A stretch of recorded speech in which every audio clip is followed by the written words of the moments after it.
A situação é a seguinte, amanhã tem Palmeiras, amigo, e aí o Palmeiras vem para Salvador com um favoritismo, a gente não pode negar, né? Pelos resultados, pela constância do elenco, individualidade técnica de alguns jogadores que realmente desequilibram. O momento do Bahia na Série A não é bom. O que o Bahia vai contar? Fator torcida, que ainda tem a questão do São João. Muita gente já viajando. Eu acho que o público poderia ser muito maior se não caísse exatamente nessa semana. Mas a gente conversava até em off aqui, né? Que às vezes, nesses jogos, é que o Bahia pode acabar surpreendendo, né? Será?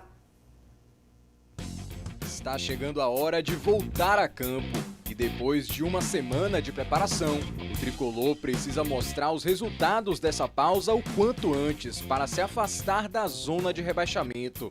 O problema é que o adversário nesse retorno é o Palmeiras, atual campeão brasileiro e vice-líder nessa temporada. Vivendo grande fase, a equipe paulista também vai a campo para defender um tabu de 35 anos sem perder para o Bahia aqui em Salvador. E o primeiro passo para quebrar esse jejum é acabar com a sequência de erros individuais, que já custaram pontos preciosos para o tricolor no campeonato. A gente tem se cobrado bastante para que esses erros não aconteçam, né? Que tem penalizado em gol pra gente, contra a gente. Então eu acho que temos que ter mais atenção nesses lances que não pode acontecer. O Palmeiras deve ter 4 baixas para a partida. O Everton, Piquerez, Rony e Rafael Veiga estão servindo suas seleções e não devem jogar. Mas o técnico Abel Ferreira também aproveitou a pausa para trabalhar novas estratégias sem o quarteto.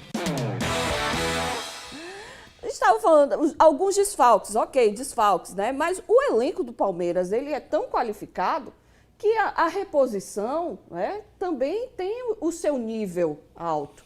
Então, vai ser um jogo difícil para o Bahia. O Paiva teve tempo suficiente.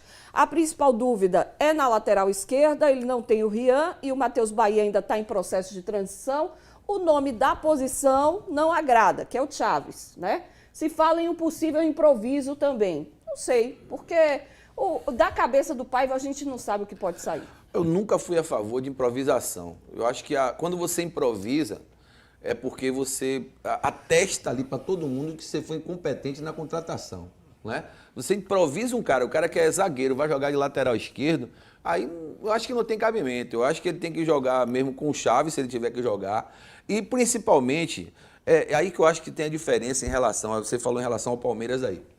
O treinador do Palmeiras, o Abel Ferreira, ele é um cara que cobra em todos os jogos. O cara tá ali na beira do campo, mas cobrando efetividade de qualquer jogador dele que vai em campo.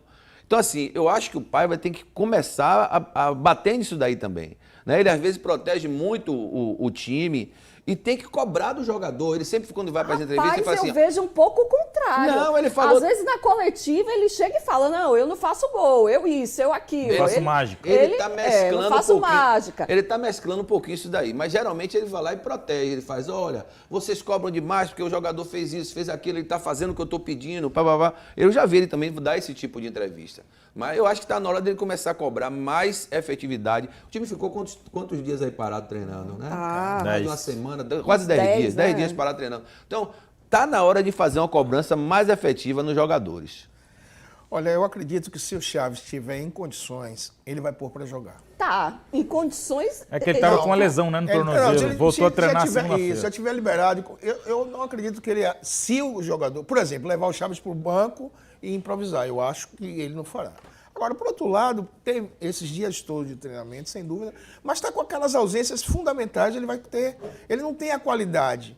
E nós aqui já falamos, e é uma coisa de conhecimento de todos, que o elenco do Palmeiras é repleto de bons jogadores. Mesmo com as ausências, virá um grande time. Com certeza. E já bem treinado. Então, é difícil. Agora, como você falou, Ju, e nós falávamos aqui, no futebol pode acontecer sim. Não quer dizer por isso que o Bahia já perdeu em absoluto. Eu acho que vai depender muito, de fato, da escolha do treinador, né? Qual o esquema que ele vai montar. Nessa questão da lateral esquerda, o Chaves, ele me parece que a questão dele não é só técnica, é psicológica também. Tem que ver se o atleta está pronto para jogar em casa, sabendo que tem pressão da torcida. Se ele errar, pode ter uma vaia. Então, às vezes, ele já se abate muito com aquilo ali. Preto sabe disso, porque esteve em campo em jogos, né, que tinham muita pressão. Tem atleta que não aguenta a pressão, e o Chaves parece ser um desses. É isso, Ju. Por isso até eu tenho muito cuidado na hora de criticar, principalmente a escalação de treinador. Eu já vivi os dois lados ali, como atleta, como treinador, e sei que existem inúmeros fatores para definir a escalação de esse ou aquele jogador. Agora, eu discordo um pouco de vocês, porque você não ter o Veiga, não ter o Rony e não ter o Gustavo e o Piquerez, para mim é metade do time do Palmeiras. São os caras nota 9 e 10, que estão em outra prateleira. Outro patamar mesmo. Então, quando você não tem esses 4 jogadores, e aí é praticamente 45% de uma equipe titular, você tem vantagem. Então, acho que o Bahia tem que aproveitar isso. Os jogadores que vão entrar no lugar deles, certamente, não têm a mesma qualidade e não estão no ritmo de jogo que se exige no Campeonato Brasileiro. Por outro lado, o Bahia jogou bem contra o Botafogo e contra o Flamengo, que são times que jogam e deixam jogar. Um pouco diferente do Palmeiras, que tem um time de muita pegada, Sim. que é a cara do seu treinador. Então, isso vai ter que ser colocado pelo Renato Paiva de uma maneira diferente do que foram esses 2 outros jogos de time grandes. Porque se jogar com morosidade, o Palmeiras atropela. Tem uma questão no Palmeiras, né, que os últimos jogos que eu vi, a efetividade do time... Não, a intensidade que eles jogam O Bahia, ele tem uma questão, ele chega bem lá na frente e erra muito. Tomada de decisão sempre Perde. erra. A tomada de decisão do ataque tricolor é muito ruim.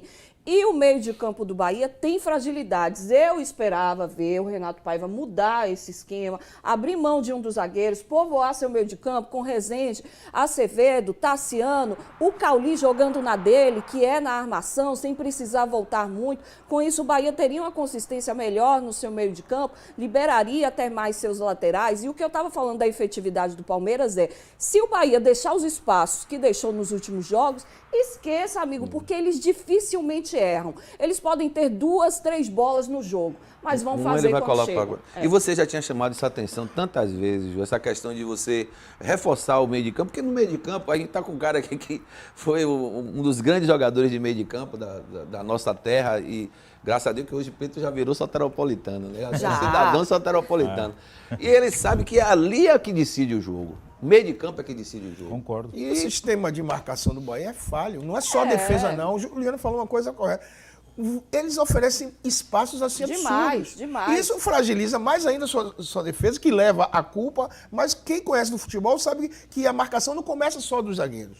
O sistema tem que ser bem compacto. O Bahia, a reposição é lenta e a compactação não existe. Isso dá ao adversário espaço que ele quer para fazer as jogadas. E vem aí de um empate em casa com o Cruzeiro. Nessa Série A já são 6 jogos sem vencer. Juntando os 2 últimos jogos da Copa do Brasil, 8 no total. Você empata em casa, vai pegar o Palmeiras. E aí? Vai continuar empatando? A zona de rebaixamento está chamando, né? Uma hora esse time vai precisar mostrar esse algo a mais. E o Campeonato Brasileiro não dá tempo de respirar. E a sequência, né? Preto, que vem aí pela frente? A sequência é duríssima. Olha, Palmeiras, aí tem Fluminense, tem Grêmio, tem Cuiabá, depois Atlético Paranaense. Não tem jogo fácil, meu amigo. Ou acorda. Eu espero que o Renato Paiva tenha aproveitado bem esse tempo, né? E que a gente veja um Bahia diferente nesse jogo de amanhã diante da equipe do Palmeiras.